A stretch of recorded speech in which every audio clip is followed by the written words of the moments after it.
going, guys? Jake with the ClickTool Academy here. Today I wanted to do something kind of cool. Just go through a couple landing page hacks. These are things that maybe they don't stick out to you at first. Maybe you're not like, that's a killer idea off the top of your head, but they're things that have been proven time and again statistically. And when you're creating a strong landing page, the trick is don't go off of just what's in your head. Obviously, if you come up with some interesting creative idea and you want to try it out, go for it, run an iteration of it. But understand at the end of the day, what's going to work in the most efficient and focused manner is things that have already worked before, things that have been statistically proven to work. So let's go ahead and break down 4 of those right now.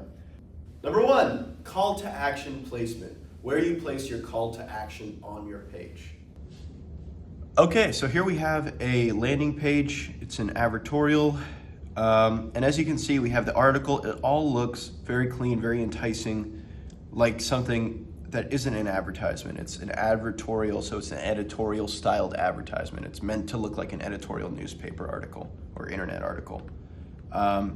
So as you can see, when we scroll down through it here, we're not really seeing any clear links, right? I mean, there are links up at the top, all the way up here that will take you, this page isn't currently linked to anything, but those links will take you to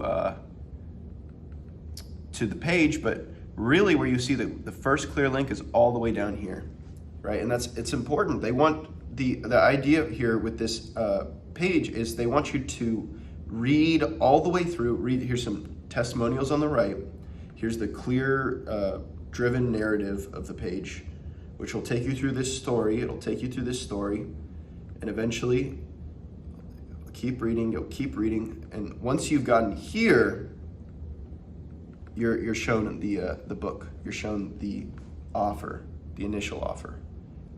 So there, and you can keep scrolling, and at the bottom you have it again.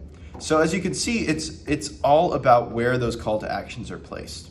You can't place it here, right? Because it's going to take them to your offer page, and they're going to have zero interest in the product because they don't know what it is. They don't know what emotions are connected to it. They don't know how to feel about it. They don't really have any sort of connection to it because you've sold them on a story up to this point, and now you need to invest in bringing that story back to why it relates to your offer, to why your offer provides the values you've already sold the customer on. So it's super important. And yeah, that's principle number 1. Number 2, upselling is always easier than selling. All right, once you have gotten a customer indoctrinated into your funnel, they're always easier to sell to.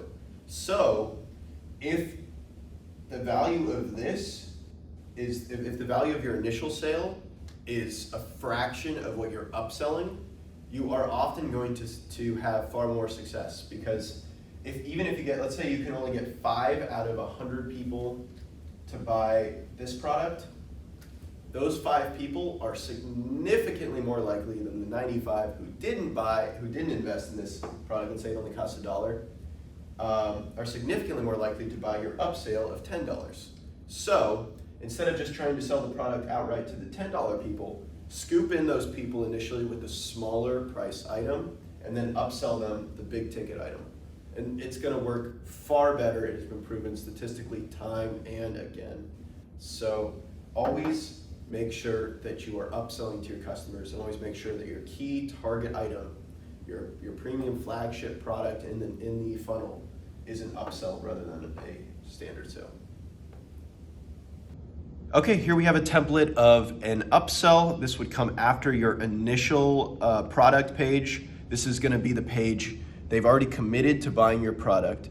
They've entered their credit card information, and now what's amazing is with the click of a button, they can add this item to their order and just be charged. They don't have to enter their credit card information again. It's already been entered. They've already been sold on a product that, let's say, cost $1.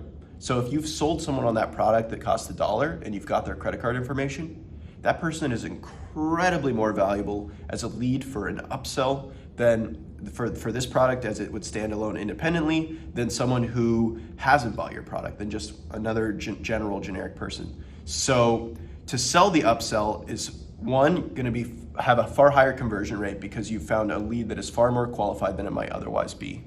And 2 is going to be super easy within the network of your funnel because of the fact that all it takes is the click of a button here. So upselling, and then you could throw in something like it's 35% off. We'll throw in an extra one for free, right? That's a common upsell, right?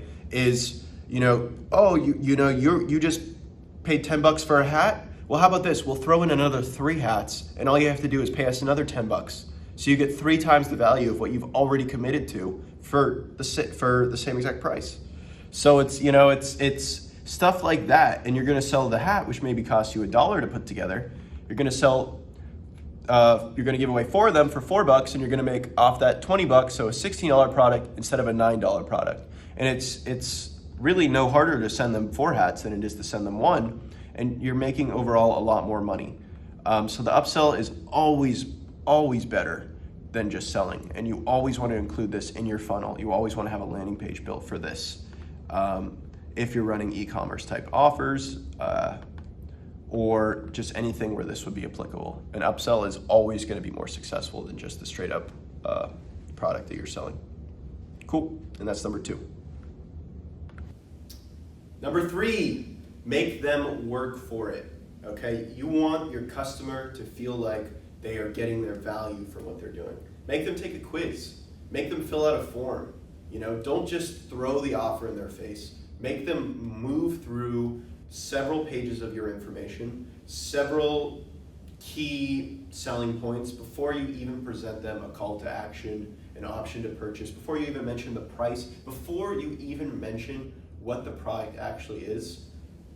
Have them read a headline, have them go through several benefits that the product will provide, and then hit them with the product. Then link everything back to what you are selling. But always make them work for it.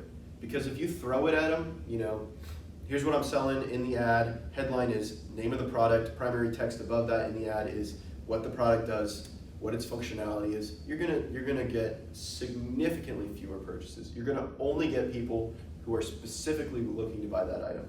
And you're gonna miss out on a lot of customers that instead are actually interested in a more generic emotional trigger, are going to be pulled in through something that's going to be more widely applicable than just the product itself.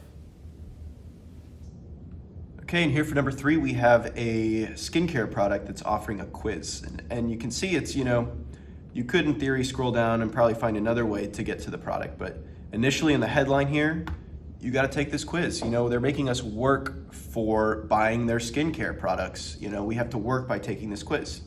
So let's go ahead and start it. Here, what's your name? Ron Smith.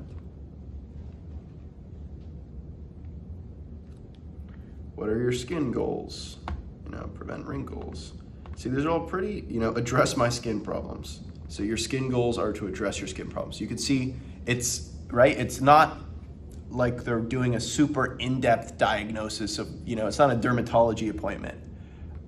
Its purpose here is to make you work to get to their products. They want you to feel like you've put in the work to have your skin evaluated through this quiz. So now you're gonna feel like the deal that they're gonna present you is, wow, that's it's essentially the same thing as getting a custom skin plan done for me. Because I've been willing to put in this work of, they're not just selling it to me straight up. They make me take this quiz to make sure that I'm getting the best thing specifically for me. And that's a huge component of successful marketing campaigns, is making your customer work, making them put in the work to complete a quiz, making them do whatever it takes to buy your product. And that's gonna greatly increase your conversion rates. And that's principle number 3. Number 4, last but not least, AAO. Always answer objections. You are going to want to have an FAQ section. You're going to want to have a list of countering objections at the bottom of your page. You're going to want to have testimonials where people acknowledge potential objections that customers have and overcome those objections through their testimonials. You need to always be thinking, what is the initial reaction going to be? Because a customer is defensive, right? They're on the internet, they clicked on an ad, they are defensive. You need to identify what their objections are. If it's a protein powder, is it too expensive? Is it not worth the price? Is it gonna really work? Is it healthy for me? Is it actually what they advertise? Whatever create a long list of objections And if you can, answer all of them, overcome all of them in your page. It is worth the price. In fact, it's 50% what the standard leading brand costs. It is healthy. As you can see here, we've got this, and this, which according to the FDA are all organic, healthy materials. Whatever it happens to be, overcome those objections. Have a testimonial. Get a testimonial from a previous customer who took your product, succeeded, became super healthy and super strong. Have them write at first, or get a testimonial from them explaining how at first they maybe weren't very confident in the success of the product. Maybe at first, as a customer, they had those same objections, but they took the leap, they invested in the product, and they saw the results. And through a testimonial like that, through an FAQ section, through whatever it happens to be, you can overcome all of these primary objections, and you can lead to a far higher conversion rate. Okay, and here we are in the FAQ section of a website that's built mostly for marketing purposes. And you can see here right away, this is going to be a website for some sort of IRA program, and they're going to answer all of the initial objections here. You're going to see questions, is it possible to invest through my IRA? How do I know real estate is the right investment for me, right? Like, how do I get started in real estate? There's quite like, I can't get started in real estate. I don't know a thing about it. I don't know if real estate's the right thing for me. These type of objections that a customer might initially have when first being presented with your offer. They've been indoctrinated, they've come through your funnel, they've felt all the right emotions, but they get there and they still have a few lingering objections. And that's why you always want to have an FAQ section. This on a traditional landing page would go towards the bottom. It might be presented more as testimonials, whatever it happens to be. You want to make sure that those objections are overcome. So that's super. What are the risks involved, right? Here's a short little blib that's going to say, obviously there's risks involved. We're not just, telling you that there aren't risks involved, but this is the most, experts are going to be handling your money. You're going to be minimizing risks as much as possible. So that's what this page is really about. It's not about presenting some kind of major amount of information. Each of these is really short, right? Like there's just a little bit of information. This isn't, whatever the K1 tax form is probably better written out over several pages if you really want to get the full story. But here we're just trying to overcome an objection. What is a K1? I heard about this. This is kind of confusing. This is kind of scary. Well, here's a nice, straightforward, simple little answer that can hopefully make you feel a little bit better about the idea of investing in it. So, and that's really what you want to do with this section. Anyway, so that's principle number 4. All right, those are 4 pretty easy to implement landing page hacks. They're going to greatly improve the quality of any landing page. Adding any of these elements is only going to improve your pages.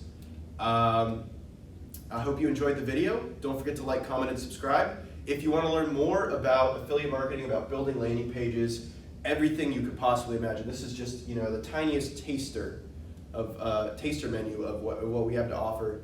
If you want the full course, the entire meal, everything you need to know about affiliate marketing, about internet marketing, check out the ClickTool Masterclass. Link is in the description below. Thank you for watching, and be sure to check out the rest of the channel.